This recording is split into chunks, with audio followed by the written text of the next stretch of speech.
اسلام آباد مذاکرات کی ناکامی کے بعد ایران نے امریکی صدر ٹرمپ کی جانب سے اعلان کردہ آبنائے ہرمز کی ناکہ بندی توڑنے کے لیے ایک جارحانہ عسکری منصوبہ تیار کر لیا ہے۔ اس منصوبے میں بارودی سرنگیں، خودکش ڈرونز اور ساحلی دفاعی نظام کو مرکزی حیثیت دی گئی ہے، جس کے ذریعے امریکی بحری طاقت کو چیلنج کرنے کی تیاری مکمل کر لی گئی ہے۔ بین الاقوامی میڈیا رپورٹس کے مطابق ایرانی افواج نے آبنائے ہرمز کے حساس ساحلی علاقوں میں موبائل اینٹی شپ میزائل لانچرز کا ایک وسیع جال بچھا دیا ہے۔ یہ لانچرز مسلسل اپنی پوزیشن تبدیل کرنے کی صلاحیت رکھتے ہیں، جس سے انہیں نشانہ بنانا مشکل ہو جاتا ہے۔ اس کے ساتھ ساتھ پاسداران انقلاب نے خودکش ڈرونز اور تیز رفتار کشتیوں کے ذریعے ہٹ اینڈ رن حکمت عملی اپنانے کا فیصلہ کیا ہے، جس کا مقصد امریکی بحری بیڑوں کو الجھا کر ان کے دفاعی نظام کو کمزور کرنا ہے۔ دوسری جانب امریکہ کے اندر بھی اس صورتحال پر شدید تشویش پائی جا رہی ہے۔ عالمی میڈیا رپورٹس کے مطابق ملک کی 3 بڑی تیل کمپنیوں کے سربراہان نے وائٹ ہاؤس میں صدر ٹرمپ اور ان کی انتظامیہ سے ہنگامی ملاقات کی۔ اس ملاقات میں توانائی کمپنیوں نے واضح طور پر خبردار کیا کہ اگر آبنائے ہرمز کی بندش برقرار رہی تو عالمی توانائی نظام کو شدید دھچکا لگ سکتا ہے۔ تیل کمپنیوں کے سربراہوں کا یہ موقف تھا کہ اگر تیل کی سپلائی چین متاثر ہوئی تو عالمی منڈی میں سٹہ باز سرگرم ہو جائیں گے، جس کے نتیجے میں تیل کی قیمتیں عام صارف کی پہنچ سے باہر ہو سکتی ہیں۔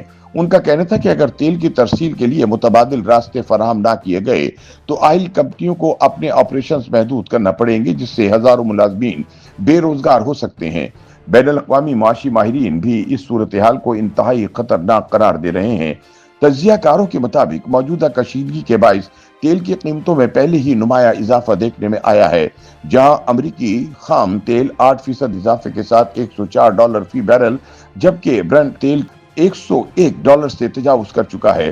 اس دوران معاشی ماہرین کی جانب سے یہ پیش گوئی کی جا رہی ہے کہ اگر تنازع جاری رہا تو آئندہ ایک ماہ میں تیل کی قیمت $150 فی بیرل تک پہنچ سکتی ہے۔ یاد رہے کہ امریکی سینٹرل کمانڈ نے سخت موقف اختیار کرتے ہوئے اعلان کیا ہے کہ ناکہ بندی کے دوران کسی بھی ملک کے وہ بحری جہاز جو ایرانی بندرگاہوں یا ساحلی علاقوں میں بغیر اجازت داخل ہوں گے، انہیں نشانہ بنایا جا سکتا ہے۔ اس اعلان کے بعد خطے میں تیل بردار جہازوں کی آمد و رفت تقریباً معطل ہو چکی ہے، جس سے عالمی تجارت متاثر ہونے کا خدشہ بڑھ گیا ہے۔ ادھر ایران کے پاسداران انقلاب نے اس امریکی فیصلے کو کھلی جنگ قرار دیتے ہوئے خبردار کیا ہے کہ دشمن کو ایک خونی گرداب میں پھنسا دیا جائے گا۔ ایرانی حکام کے مطابق ان کے پاس بارودی سرنگوں کا وسیع ذخیرہ موجود ہے، جو بحری راستوں کو خطرناک بنانے کے لیے استعمال کیا جا سکتا ہے۔ عسکری محاذ پر امریکہ بھی بھرپور تیاریوں میں مصروف ہے۔ پینٹاگون نے آبنائے ہرمز کی نگرانی کے لیے جدید MQ-4C ٹائٹن ڈرونز اور سیٹلائٹ سسٹم تعینات کر دیے ہیں۔ امریکی بحری بیڑے خلیج عمان اور خلیج عرب میں اسٹریٹجک اسٹینڈنگ آف پوزیشن اختیار کیے ہوئے ہیں، جہاں سے وہ آبنائے پر کڑی نظر رکھ سکتے ہیں۔ ادھر بحرین میں تعینات امریکی 5واں بحری بیڑا اس پورے آپریشن کا مرکزی کمانڈ اور لاجسٹک ہب بنا ہوا ہے۔ اطلاعات کے مطابق امریکی جنگی بیڑوں میں جدید دفاعی نظام بشمول پیٹریاٹ میزائل سسٹم نصب کیے گئے ہیں، جبکہ اہم جنگی جہاز بھی تعینات کیے جا رہے ہیں۔ دفاعی ماہرین کا کہنا ہے کہ یہ تنازع نہ صرف مشرق وسطیٰ بلکہ عالمی سطح پر بھی بڑے جغرافیائی اور معاشی اثرات مرتب کر سکتا ہے۔ خاص طور پر چین، جو ایرانی تیل کا سب سے بڑا خریدار ہے، اس بحران سے براہ راست متاثر ہو سکتا ہے، جس سے امریکہ اور چین کے درمیان پہلے سے موجود تناؤ میں مزید اضافہ ہونے کا خدشہ ہے۔